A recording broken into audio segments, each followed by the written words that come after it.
Hey y'all, Tanny Cooks here. A few weeks ago I showed you on my channel how I like to air fry a lobster tail. Today I'm going to show you how to steam it perfectly on your stove so that it is very juicy and succulent. Let's get to cooking. So these are my beautiful lobster tails from Costco. Each one of these is over half a pound. You can tell they're warm water by the spots on them. This is the way they look. I'm also going to be using a lemon. I have my kitchen shears and some butter, as well as my favorite seafood seasoning, which is Old Bay. You could use any seafood seasoning of your choice though. These two lobster tails were $24.99 a pound. The total weight is 1.23 pounds, which is going to come into play when we determine our cook time. So to start off with, I'm just going to quarter my lemon. I'm using a fresh lemon as you see here, but if you just have that squeezed lemon juice that you get in a bottle, you can also use that as well. I have a big pot that's going to be large enough for my steamer basket, and I just have a little bit of water in there. So I don't want to boil these lobster tails, so I just have enough water to create steam in the pot and not cover them. I have this silicone steamer basket, which I really like. I like the handles and the little legs at the bottom lets me know how high to put the water. I actually bought this to use in my Instant Pot, but I find that it works well on the stove as well.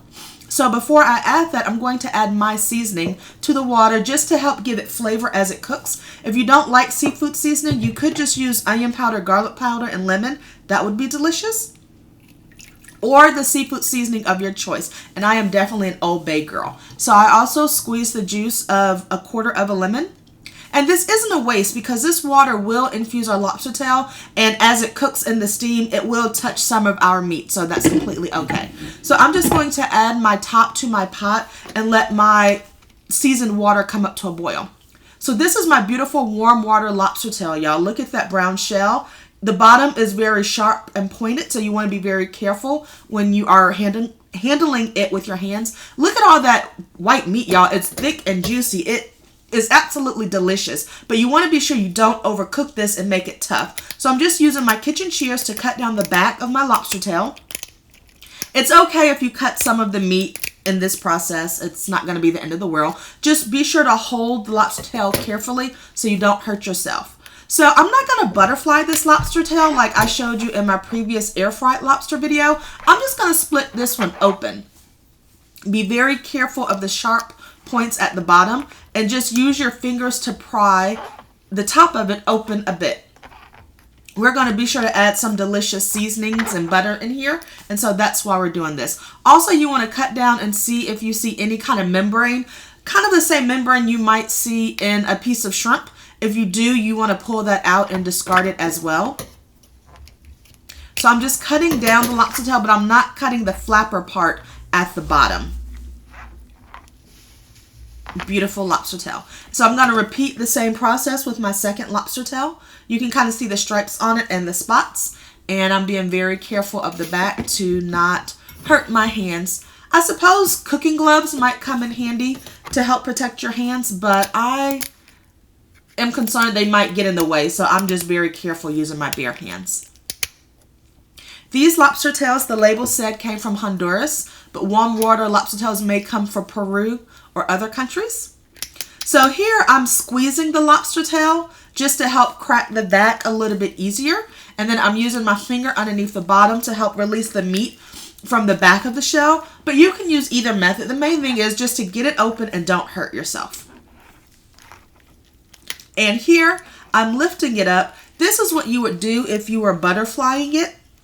But for steaming, I don't really find this necessary. And the warm water lobster shells tend to be a little bit, they don't seem to support the meat up top as easily as cold water lobster shells. So it kind of will move a little bit. So that's why for this one, I didn't bother to try and keep it butterflied. Now, to keep my lobster tails from curling up as they steam, I use a wooden dowel or stick made for cooking, and I just slide it into one end, long end of the lobster tail through the other end, just to keep the lobster tail flat as it's in my pot. So it's important to make sure that your stick isn't longer than your pot, of course, because we need it to fit in there. Actually, we need both of them to fit in our pot as we cook. So you can just make sure that you measure your stick according to the size of your pot before you start this process. And then this way, our lobster tail will not curl up as much as it cooks through. And that's mainly for presentation purposes. I like to have my lobster tail flat so that it sits on the plate flat for beautiful presentation. And so you can just see how it comes out the end. You can see that my shells are cracked a little bit up top, which is okay. I just want to be sure that I wash the lobster tails off before I cook them to make sure there isn't a broken piece of shell maybe underneath the meat that somebody might accidentally chew on. And also, this is a time to inspect and pull out any piece of digested material you might find in that strip. I'm just careful to squeeze the lobster tail so it's not excessive plain water going into my pot of seasoned water.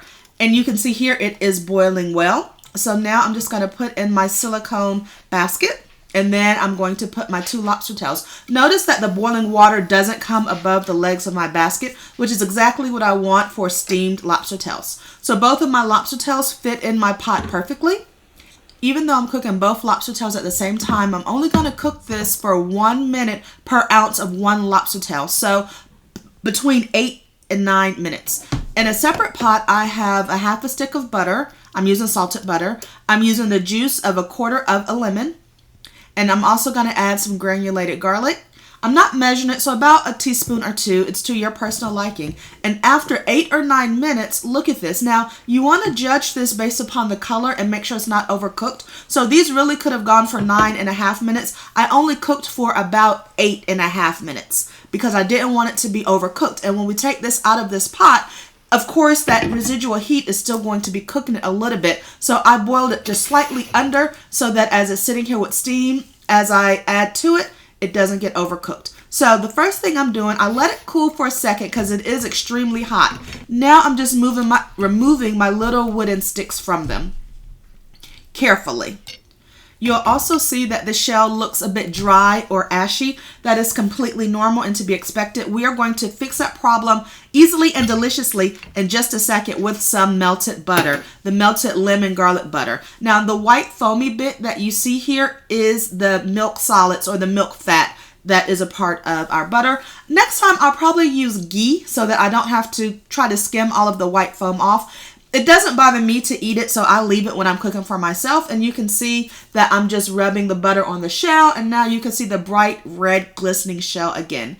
Also, you can see some of that Old Bay seasoning at the bottom of the meat. To me, that is absolutely delicious. Now I'm just adding the remaining of my seasoned butter to each of my lobster tails. This is very rich, very decadent, very buttery. So this is not necessarily a health dish, but an occasional splurge. And I just at my plate with cut lemon, some kale, and I eat this as is, but you can also have a side of pasta or rice or maybe even a salad. So steamed lobster is absolutely delicious. Thank you so much for watching my video. Please subscribe to my channel.